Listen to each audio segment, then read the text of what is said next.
आगे। आज हम संविधान की गौरवशाली यात्रा पे बात करने के लिए चर्चा कर रहे हैं। कल से ये चर्चा चल रही है सर। मैंने बहुत सारे दोनों पक्ष के और जितने भी हमारे मेंबर हैं सुना सर, उनको बड़े बड़े नेता हैं सर। इसके भाग 1 में लिखा हुआ है India that is Bharat, Hindustan नहीं लिखा हुआ है सर।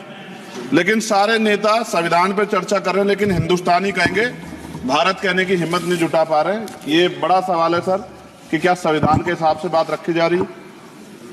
मैं धन्यवाद दूंगा फूले साहू बाबा साहब अम्बेडकर को और मेरे नेता मान्यवर साहब श्री काशीराम को।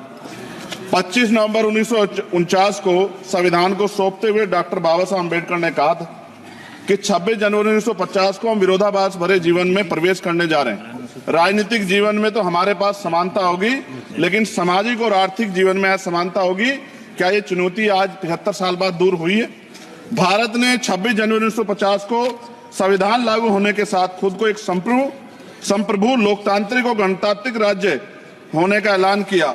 लेकिन सर उस समय संविधान की स्थिति ये थी कि जैसे गांव का कोई आदमी, मैं 50 की बात कर रहा हूं, वो 50 साल पहले शहर में आ जाता और बड़े लोगों की महफिल में चला जाता, उस जहां वो खाना खा रहे हो, और वो टेबल पे नैपकिन को खा के जो है ये कहता कि ये तो फीका, क्योंकि वो जानता ही नहीं था, वो समझता नहीं था संविधान को, संविधान है क्या। संविधान उसके लिए महज दस्तावेज था।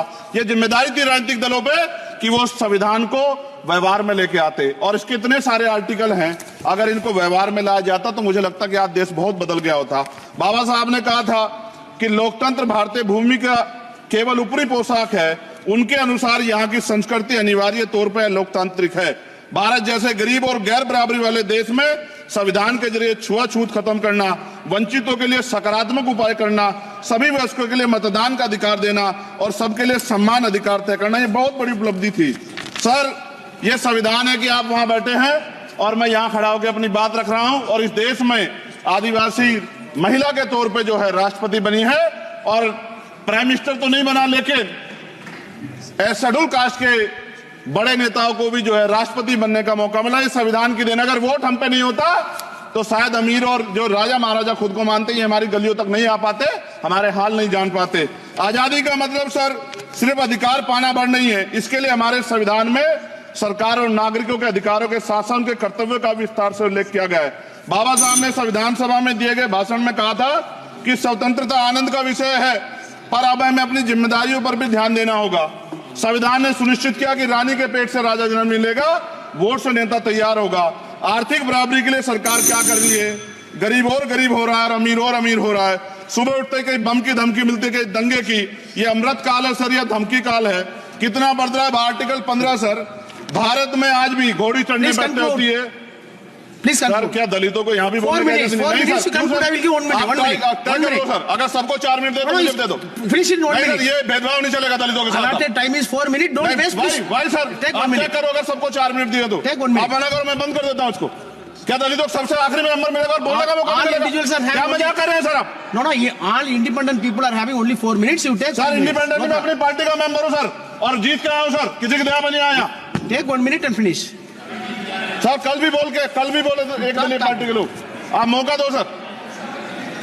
मूछे रखने पर हत्या होती है, महिलाओं पे, छोटे मासूम बच्चों पर रेप हिंसा होती है। एनसीआरबी का डाटा देकर डर लगेगा। यही 1 किलोमीटर में संविधान को जला गया, और महाराष्ट्र के परभनी में अभी भी संविधान को नष्ट किया गया, उसकी कॉपी को। आर्टिकल 25-26 में संविधान में सभी को धार्मिक आजादी। कहाँ है दलितों की, मुसलमानों की, जैनों की, बौद्धों की, ईसाइयों की? छत्तीसगढ़ में सतनामी समाज को संविधान की अपनी धार्मिक आजादी के आधार पर जो है उनको अपमानित करके जेल में बंद कर दिया। संभल, अजमेर, अयोध्या सब इसका उदाहरण है। ये सरकार आलोचना डरती है। कितने लोग जेल में बंद है? मिरान हैदर, खालिद सैफी, उमर खालिद खान, सिफा खान, गुलफ्शा फातिमा और आजम खान साहब राजनीतिक विरोध में बंद है। सरकार यहाँ बैठी है, सरकार सामाजिक न्याय की बात करती है। बताए कितने दलित मुख्यमंत्री बना रखे हैं आपने? 13 ज्यादा सरकार स्टेट में सरकार है। कितनी महिला मुख्यमंत्री है? आपकी सरकार ने सुप्रीम कोर्ट के आदेश के बाद रिजर्वेशन प्रमोशन में जारी नहीं किया, और ओबीसी को पॉलिटिकल रिजर्वेशन आप देंगे नहीं देंगे, आप बताने का काम करें।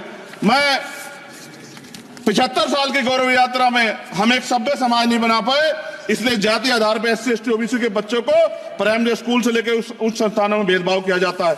सरकार निरंकुश होगी, कोई बुलडोजर से कार्रवाई करता है। कल मंत्री जी ने कहा हमने राष्ट्रीय पिछड़ा वर्ग आयोग बनाया, 69 शिक्षक भर्ती में उसकी सिफारिशों को नहीं माना।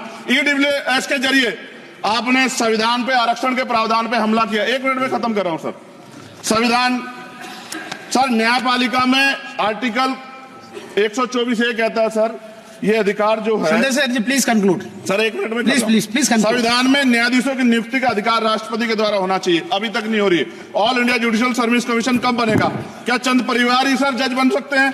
और आज हम सर, मैं सरकार से सवाल पूछना चाहता हूं सर, सेवाओं में SC ST OBC वर्ग का कितना प्रतिनिधित्व है? भारत सरकार के मंत्रालयों के अधीन PSU में, बैंकों, बीमा कंपनियों में और स्वच्छता संस्थानों में आउटसोर्स तथा कॉन्ट्रैक्ट पर वर्तमान कार्यरत कर्मचारी कुल कितनी संख्या है? आउटसोर्स और कॉन्ट्रैक्ट में कार्यबल SC ST OBC कितना प्रतिशत है? निजी क्षेत्रों में कार्यरत कर्मचारी, उनके SC ST OBC की वर्ग लाभ। सर खत्म कर, लास्ट पॉइंट सर, मैं फिर स्पष्ट तौर पर कह रहा हूं सर, यहां बैठे SC और OBC के मेंबर से कह रहा हूं सर, उनको सामाजिक जिम्मेदारी का ध्यान भी रखना चाहिए। पार्टी के प्रति वफादारी के साथ साथ अपने वर्गों के प्रति ईमानदारी भी रखनी चाहिए। ईमानदारी नहीं होगी तो इन वर्गों का भला नहीं हो सकता, और हमें बहुत सरकारों से उम्मीद नहीं है। बहुत बहुत धन्यवाद सर। Thank you.